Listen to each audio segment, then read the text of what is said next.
situação onde as pessoas, em vez de pagarem R$45, como foi o último disco dos Beatles, elas vão até a esquina e compram por 10.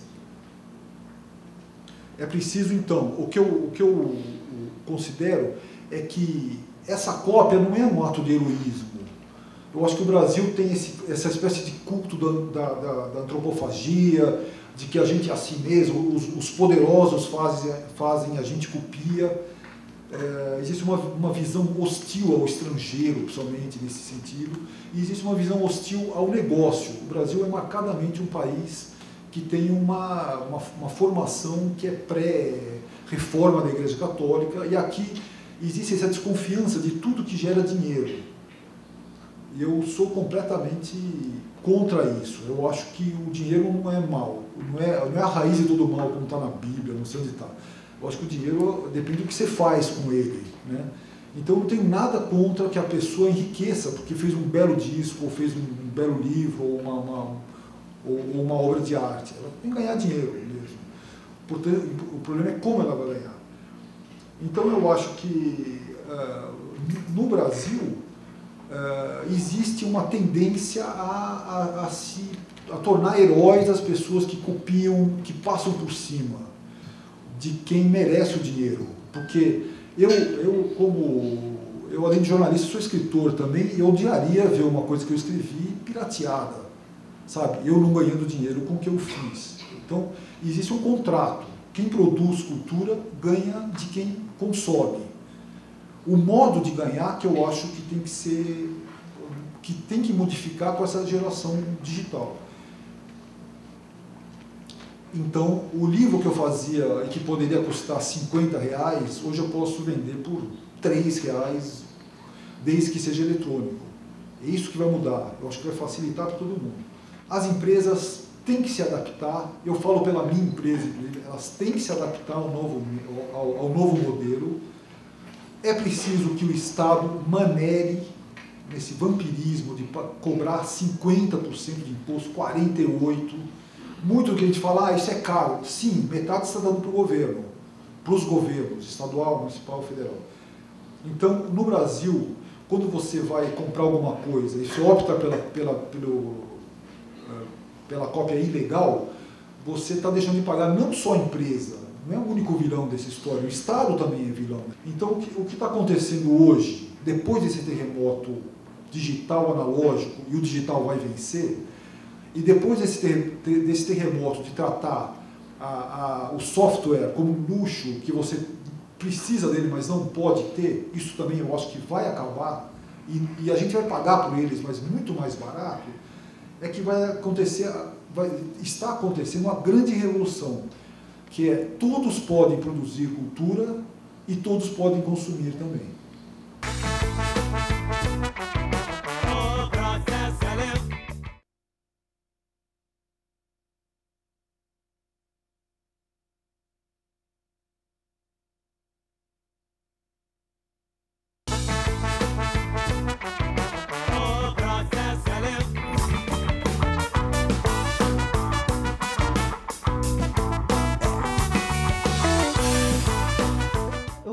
Perguntando o que o direito autoral protege. Protege várias coisas.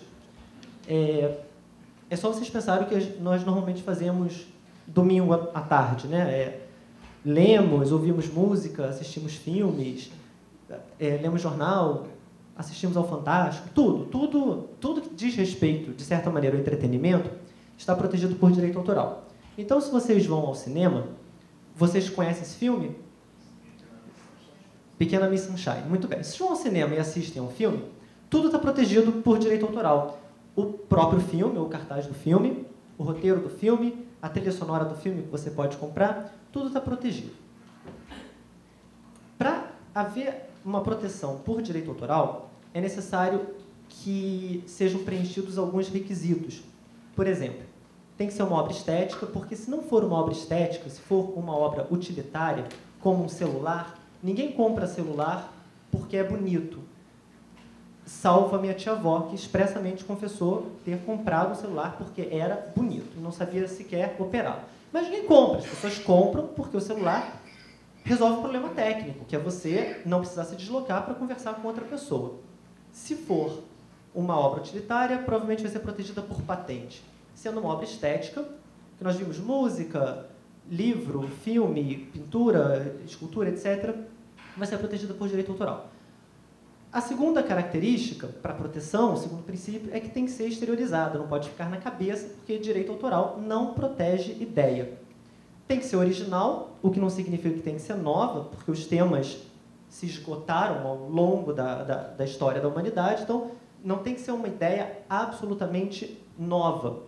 Se depois de Romeu e Julieta não se pudesse mais fazer qualquer obra contando a história de um romance que terminou em tragédia, Titanic não teria sido feito, o que talvez fosse um alívio para muitas pessoas. Mas, de certa forma, não poderia. E não tem nada a ver, é inconfundível, né? Uma coisa com outra. E, finalmente, prazo de proteção. Quando o prazo de proteção termina, uma obra cai em domínio público.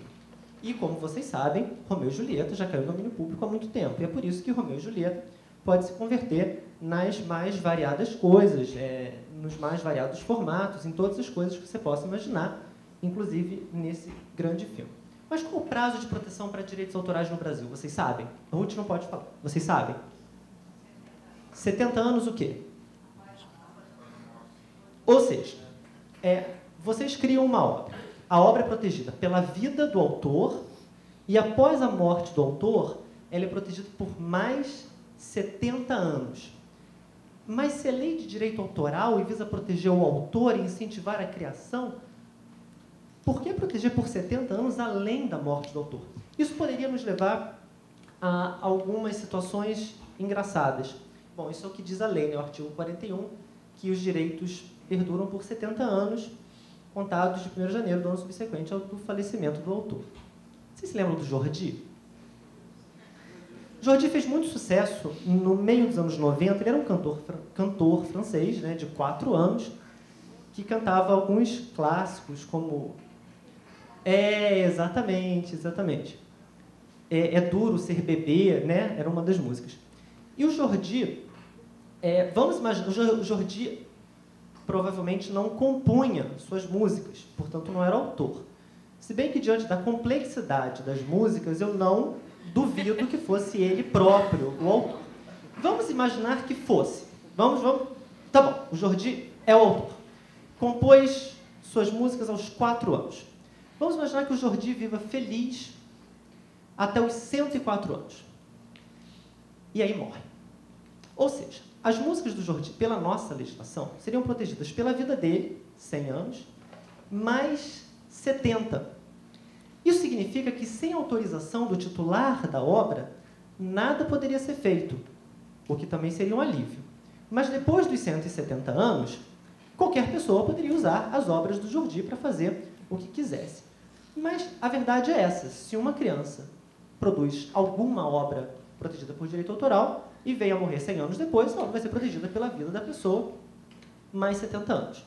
Isso explica por que tantos artistas clássicos têm suas obras sendo convertidas em filme e em outras coisas o tempo inteiro, porque não é preciso pedir autorização de ninguém. Vocês se lembram dessa novela? Era baseada em Édipo Rei, né? Do Sófocles, que a Vera Fischer tinha um caso com o filho, Felipe Camargo, depois casou com ele, era a vida imitando a arte, né? E, enfim, você pode fazer o que você quiser com obras caídas em domínio público, porque não é necessário pedir autorização para os autores. Isso é muito importante, isso se chama domínio público. Mas por que é tão importante? Porque na história da humanidade, a criação sempre decorre desse repositório comum de obras. É impossível alguém criar algo do nada. As pessoas sempre vão recorrer àquilo que a humanidade já forneceu como obra cultural. É natural, é humano as pessoas criarem a partir de obras de terceiros.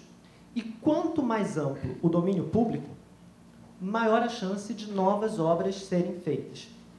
Só que a nossa lei diz o seguinte, e aí começa o problema legal. O artigo 29 diz que depende de autorização prévia e expressa do autor a utilização da obra por quaisquer modalidades, tais como... Número 1. O número 1 é o que mais nos interessa. a reprodução parcial ou integral. Isso significa o seguinte: para você reproduzir uma obra parcial ou integralmente, você, desde que a obra não esteja em domínio público, se estiver em domínio público, não tem problema. Mas se ela não estiver em domínio público, ou seja, se no Brasil não tiver se passado 70 anos desde a morte do autor, você pode fazer reprodução parcial ou integral com autorização do autor. Mas aí ninguém mais poderia fazer nenhuma dissertação de mestrado, porque a gente está sempre reproduzindo, copiando. E a lei, como uma forma de salvaguarda, estabelece que não constitui ofensa aos direitos autorais, ou seja, pode. Pode o quê? Número 2. Reproduzir em um só exemplar pequenos trechos para uso privado daquele que faz a cópia, desde que a cópia seja feita por ele mesmo e sem intuito de lucro. São tantos requisitos que a gente tem que ler de novo. Você só pode copiar, reproduzir, copiar, um exemplar, pequenos trechos, para seu próprio uso, desde que você faça a cópia e não haja intuito de lucro. Isso significa, a rigor, o seguinte: se você quiser copiar um CD inteiro, pode. Pelo que está ali, não. E uma música, pode? Pode? Não, porque uma música é uma obra. Então você pode copiar o quê? 20 segundos da música. O que de nada serve, né? Você copiar 20 segundos de cada música não ajuda muito. O problema é que isso funcionava muito bem até os anos 70, meados dos anos 80, em que a cópia nunca tinha qualidade do original. Mas com a revolução tecnológica, nós temos cópia fácil, cópia com qualidade e cópia a preço barato, a custo, na internet, praticamente zero. Pela nossa lei, você não pode comprar um CD e passar para o seu iPod, ou para o seu MP3, ou para o seu computador, o que gera, na minha opinião, um problema de direito do consumidor, porque você adquiriu legitimamente, foi na loja, comprou o CD e não pode converter para o meio que você quer. Lembre-se, vocês podem sempre fazer 20 segundos de cada música, que não adianta muito. Mas por que alguém baixa a música da internet? Aí eu já vi site que diz o seguinte: baixar música da internet é ilegal. Eu venho aqui falar para vocês pensarem sobre isso, porque essa não é uma verdade. E a gente tem que ter, pelo menos, senso crítico de, ao ler uma afirmação dessa, contestar, nem que seja internamente. Porque quando alguém pergunta por que você baixa a música da internet, a primeira resposta que vem à cabeça é para não pagar pela música. Mas isso não é verdade. Você pode baixar a música da internet por vários motivos. Primeiro, realmente, para não pagar pelo CD. Isso acontece. Mas porque você quer ouvir um pedaço da música ou uma música antes de comprar para dar de presente para alguém. Isso é possível. Ou para você ter acesso a um conteúdo protegido por direito autoral que esteja fora de circulação comercial. Imagine um CD imagine um LP que havia 20 anos atrás e que nunca foi lançado em CD, mas as músicas estão convertidas para o meio digital e você quer ter essas músicas, só que não tem outro modo de você adquirir senão baixando. O primeiro caso, que é não protegido por direito autoral, é música já em domínio público. Outro exemplo é o dono da música, o titular, o autor, que quer que a música seja distribuída de graça. Eu entro no site Creative Commons e gero uma licença. Gero a licença respondendo a apenas duas perguntas. Eu permito o uso comercial da minha obra, da obra que eu quero licenciar? E respondo sim ou não. E depois, eu permito modificação na minha obra? Eu posso dizer que sim, permito modificação, que sim, desde que a obra modificada a partir da minha também seja licenciada por uma licença Creative Commons, ou não. Nesse caso eu respondi, eu não permito uso comercial, mas permito modificação. E aí aparece uma licença que diz que você usuário, eu estou fazendo uma licença para a sociedade. Qualquer pessoa que queira usar minha música nessas condições, sem uso comercial, mas permitindo modificação, vai saber de antemão, sem me perguntar se pode ou se não pode, vai saber que pode o quê? Copiar, distribuir, exibir e executar, ou criar obras derivadas. Quem já fez isso? Benegão. Conhecem Benegão? Já fez. Lucas Santana, Mombojó e o nosso ministro Gilberto Gil. todos eles licenciaram músicas em Creative Commons. E como isso funciona? O Benegão licenciou suas músicas e elas foram se espalhando pelo boca a boca. Foram num blog, num fotolog, e ele foi fazer um show na Espanha e ele não acreditou, porque a casa na Espanha estava absolutamente lotada de pessoas que ouviam suas músicas sem pagar por elas. E ele, em vez de se remunerar a partir de venda de CD, passou a se remunerar por meio de show. No ano passado, o Bruno Viana, que é um cineasta aqui do Rio de Janeiro, lançou um filme chamado Cafuné. Lançou simultaneamente no cinema e na internet com uma licença Creative Commons. E funcionou super bem. O Arctic Monkeys, que está na primeira página do Caderno Ilustrado da Folha de São Paulo de hoje, fez uma coisa que não é por licença Creative Commons, mas lançou suas músicas todas na internet. E antes de vender CD, eles são ingleses. E ao lançarem as músicas na internet, as pessoas começaram a ouvir, adoraram, amaram, para falar a verdade, e quando eles finalmente lançaram o CD nas lojas, foi a maior vendagem de CDs da história da Inglaterra desde os Beatles. Então, não há essa ideia de que música gratuita na internet ou baixada de graça é, com certeza, causa de um fracasso comercial. Isso não é verdade. No Brasil, nós temos dois grandes exemplos, que é o Tecnobrega, no Pará. Não sei se vocês já ouviram falar, mas o sistema funciona... Bom, Banda Calypso, todos conhecem, né? E é, talvez, o caso mais emblemático. Eles, pelo que consta, pegaram o primeiro CD, levaram para os piratas, para os camelôs, e falaram: copiem e distribuam, vendam como vocês quiserem. O que aconteceu? Todo mundo comprou, todo mundo conheceu as músicas, todo mundo gostou das músicas. Eles hoje vivem de show, licenciamento de marca, imagem, etc. É um novo modelo de negócio. Não podemos ficar presos aos modelos de negócio dos anos 70, quando nós não estamos mais nos anos 70. Nós estamos com outra tecnologia, outra forma de pensar. Mas quem detém ainda a tecnologia quer dizer, a tecnologia antiga, né? Quer continuar oferindo lucro com ela o quanto puder. No Rio de Janeiro, o funk é a mesma coisa, é o nosso equivalente do Tecnobrega. E, para terminar, filmes. Vocês sabem qual é o país do mundo... O Ruth também não pode falar. Sabe qual é o país do mundo que mais produz filme no mundo? Índia ou China? Nigéria? Índia? Ok. Dados de 2005. O Brasil produziu 51 filmes. Lançou, né? 51 filmes. Os Estados Unidos, 611. E a Índia, 934. Mas a Nigéria lançou 1.200 filmes. E a Nigéria lançou 1.200 filmes, como o Sophia in London e o Sophia in London, parte 2, tendo, à época, uma sala de cinema. Não há cinemas na Nigéria. O ingresso não tem sala de cinema, não tem ingresso. Mas o filme é vendido diretamente em camelô. E o filme custa $3. Vocês acham que tem pirataria? Não. Quer dizer, tem. Mas tem tão pouco que é desprezível. Hoje a indústria de cinema na Nigéria é a terceira maior em arrecadação do mundo. Perde para os Estados Unidos, evidentemente, que é primeiro lugar disparado. E em segundo lugar, a Índia.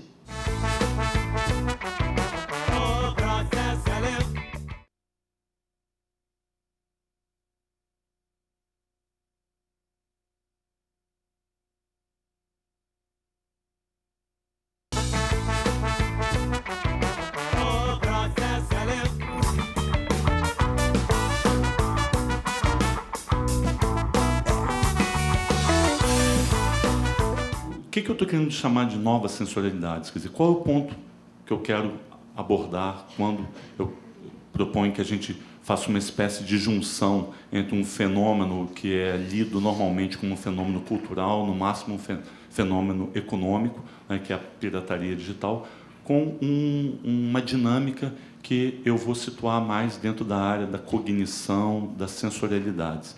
Eu vou tentar explicar isso rapidamente, pensando um pouquinho a relação do homem, né, do humano, com outras mídias, mídias recentes, e outras relativamente